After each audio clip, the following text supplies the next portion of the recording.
يلا بينا نكمل اخر جزء من المطبخ، بس ما تقلقوش يعني ممكن اقول لكم اعلق حاجات على السقف من جمال الحاجات بصراحة. ممكن اعلق في اي حتة. الالوان الفاتحة بجد بتفتح المكان وبتدي طاقة ايجابية فظيعة. طيب دي الحاجات اللي انا هحطها في الجزئية دي خاصة بالحوض والرخامة بتاعتي. تعالوا كده نشوف انا ممكن اعمل ايه. بصوا هنا اهو كده الجزئية دي في هنا اهو. الحامل ده انا معلقاه. الحامل ده كان من ايكيا، كان من زمان قوي تقريبا من سنتين ونص 3 سنين، وكان سعره رخيص. عملي اكتر كمان من الابيض، وخامته قويه اكتر من الابيض. ودي الحوامل بتاعته اهي. الحوامل بتاعته قويه جدا وحاساها عمليه بتشيل اكتر من التاني. ممكن نعلق عليه ايه؟ بفكر ممكن اعلق عليه اللي هي الحاجات الخشب دي، فممكن نعلقها. الستيكر بقى والحاجات دي ممكن انا بعدين بشيلهم اهو.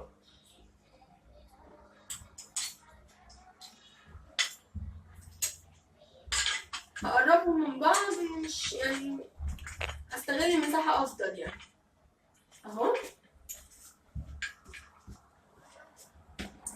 ايه رأيكم؟ حاسة كده مكانهم عملي نوعا ما اهو. طيب ممكن نحط ايه تاني؟ انا ممكن احط ده، بس ده ممكن احطه. ممكن احط بقى في اي حاجة بعد كده اهو. برضو ده شكل جميل.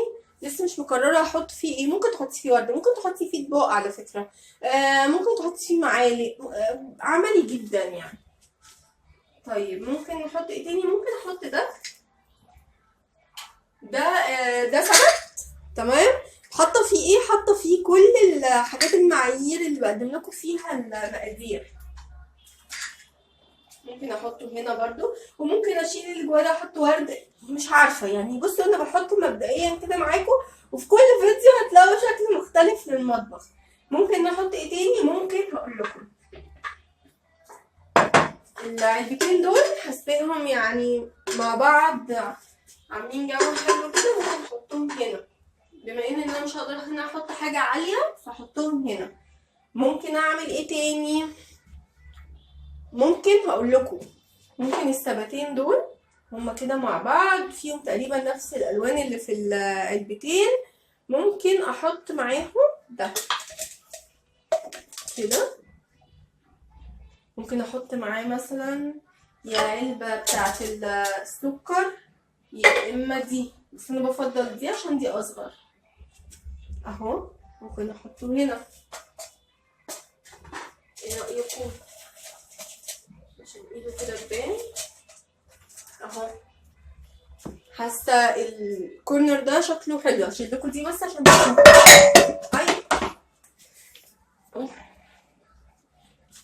ايه رأيكم؟ ممكن احط هنا دي كده. دي علبة منهم، هي فيها 4 علب، وممكن احطها كده. كل الحاجات دي هتتملي على فكرة، مش حطها كديكور بس، لا لا. هشيل لكم كده عشان تشوفوا. ايه رأيكم؟ شايفاها شكلها لذيذ. ممكن ابعد دول كده بس شوية. الطقم ده احطه هنا، هو كان مكانه هنا تقريبا اهو. الطقم ده بتاع الشاي والسكر الخزين يعني زيادة يعني. الحاجات بقى الاستخدام هحطها في كوفي كورنر. هتشوفوا كوفي كورنر يجنن يجنن. انا دي هلزقها هنا.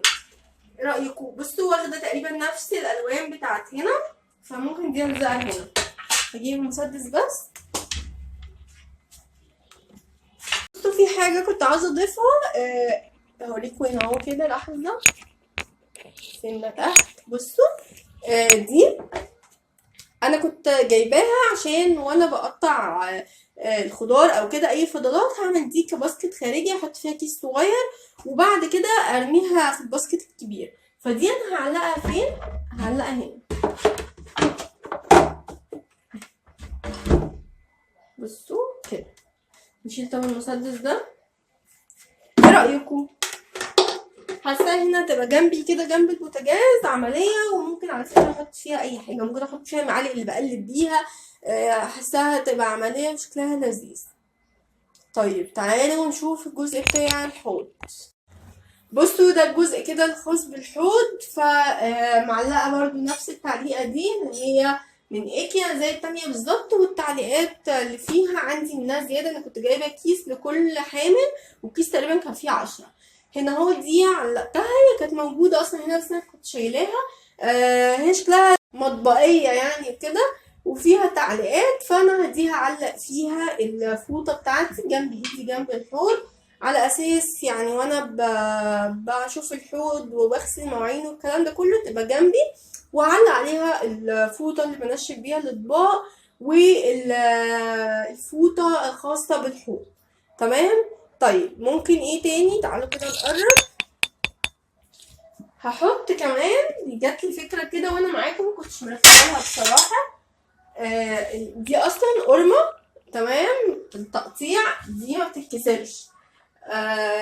ممكن احطها هنا كخلفية عندي كده. ايه رأيكم؟ حاساها شكلها لذيذ قوي ومديها جو حلو، في نفس الوقت سهلة وجنبي لو انا احتجت ان انا استخدمها.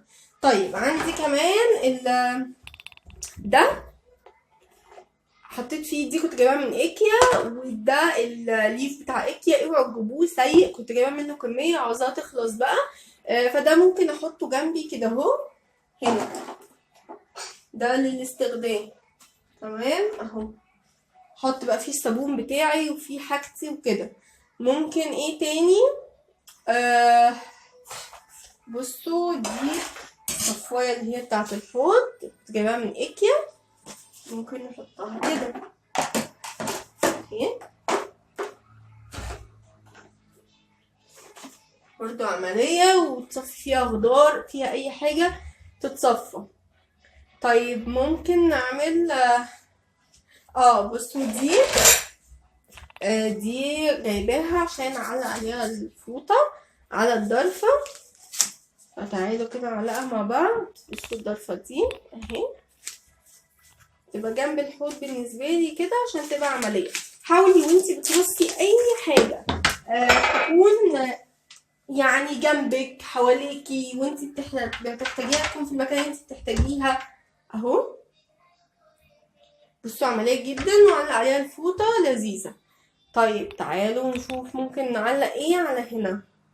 بصوا في حاجة عاوزة اوريها لكم.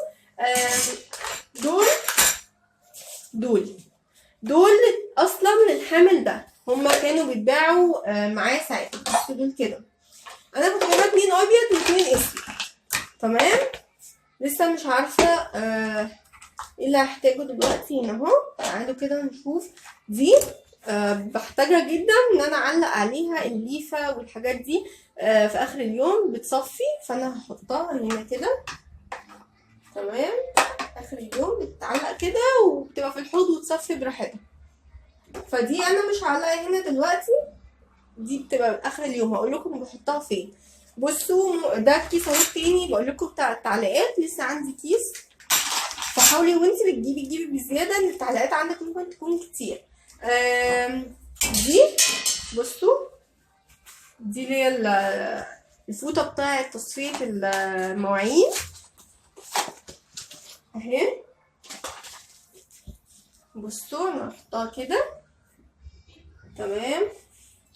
وانا بغسل المواعين يعني في الطبيعي الصفايه دي هتكون هنا. تمام اهي، ودي هتكون هنا اهو. دول دي فرش تنظيف ما بقدرش استغنى عنها. بس الفرش دي لقيتيها في اي مكان لازم تجيبيها. استنى هوريها لكم. الكاميرا بس تعمل عليها فوكس كده.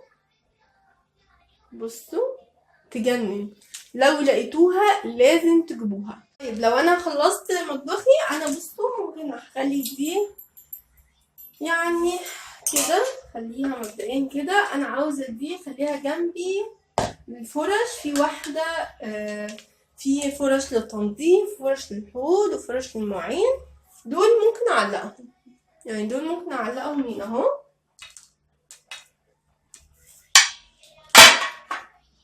اهو. لو اتعلقوا لزاز يعني مش وحشين. بصوا خدت علبة سودا من العلب، ودي هخليها جنبي هنا اهو كده للاستخدام. طيب ممكن ايه تاني اعلقه هنا؟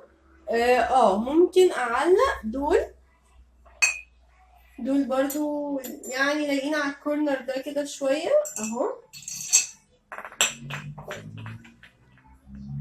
اهو.